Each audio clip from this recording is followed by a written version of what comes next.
भरेगी, इधर से दौड़ेगी अगर हवा, तो इधर की हवा इधर आएगी, तो देखिए आने की दिशा देखिए, क्योंकि पृथ्वी गतिमान है, पृथ्वी ऐसे मूव कर रही है, एंटी क्लॉक घूम रही है, पृथ्वी एंटी क्लॉक घड़ी की उल्टी दिशा में पृथ्वी घूमती है, ठीक है। तो पृथ्वी घूम रही है, उस स्थिति में हवा जो है इसको भरने के लिए दौड़ती है, तो उसकी दिशा हो जाती है उत्तर पश्चिम, उत्तर पश्चिम दिशा में वह निकलती है, दौड़ती है भरने के लिए, हवा उधर जाती है।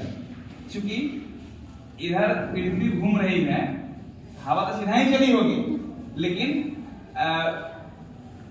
पृथ्वी के गति के कारण हवा की दिशा उत्तर पश्चिम हो गई। जैसे विषुवत रेखा को पार करती है, तो कोरियालिस बल के कारण,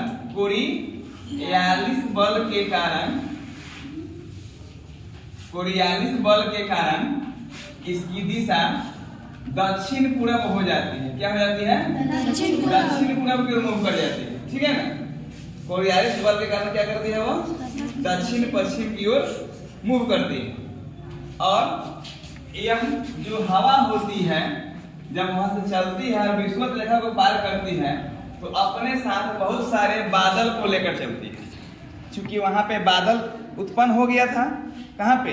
दक्षिणी गोलार्ध में, और वहां पे जल ही जल है, तो बहुत सारे बादल होंगे, और बादल जल वाला बादल होगा, क्योंकि वहां वाष्पीकरण अधिक हो रहा है और तापमान कम है, तो वाष्प जो है वो जला नहीं, बचा हुआ है। क्योंकि सूर्य तो यहाँ चमक रहा है, तो उसके वाष्प में पानी की मात्रा अधिक है, उसके बादल में पानी की मात्रा अधिक है। वह पृथ्वी को पार करके, विषुवत रेखा को पार करके दाहिने मूव करती है, जिसका नाम हो जाता है दक्षिणी पूर्वी दिशा में बहती है।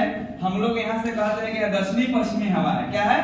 दक्षिणी पश्चिमी मानसूनी पवन, मानसूनी पवन, दक्षिणी पश्चिमी मानसूनी पवन जब आती है, तो सबसे पहले भारत में वह केरल में टच करती है। कहाँ टच करती है? केरल में टच करती है।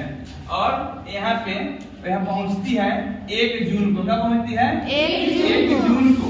और 1 जून को पहुँचती है, और केरल में पहली यह जून में जो बारिश होती है भारत में, वह पहली जून को, लगभग पहली जून को, अक्सर यह जून में ही आती है, लेकिन अधिकांश जो देखा गया स्थिति वह पहली जून को टच कर जाती है केरल।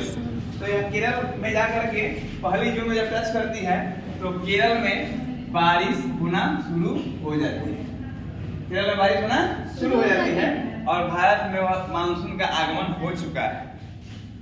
गर्मी से निजात मिलेगी। अब जो गर्मी पड़ रहा था भारत में, अब कुछ कम होगा। यहाँ जैसे ही अरब सागर में पहुंचती है, तो सबसे पहला केरल में मिलती है, और यहाँ से 2 शाखाएं होती है। एक शाखा जो केरल और तमिलनाडु को पार करके बंगाल की खाड़ी में घुसती है, और एक शाखा अरब सागर में ही वह उत्तर की ओर घूम करके महाराष्ट्र और गुजरात में वह वर्षा कराती है।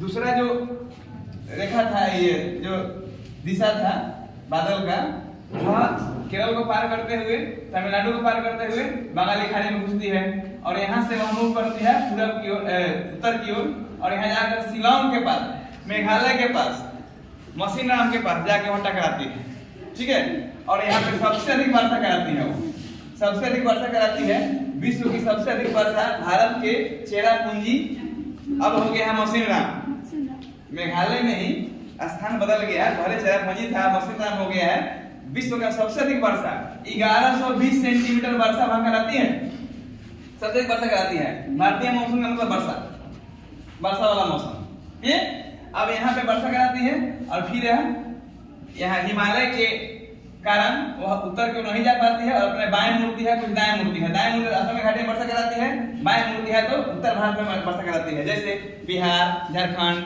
उड़ीसा, यूपी, दिल्ली, पंजाब तक वर्षा कराती है। इसमें और भी क्लास रह गए। अब बाहर भाषा दिवस मनाना है, भाषा मुक्ति दिवस, इसलिए क्लास को नहीं छोड़ते हैं। फिर इसमें नेक्स्ट क्लास हम बाद में करेंगे।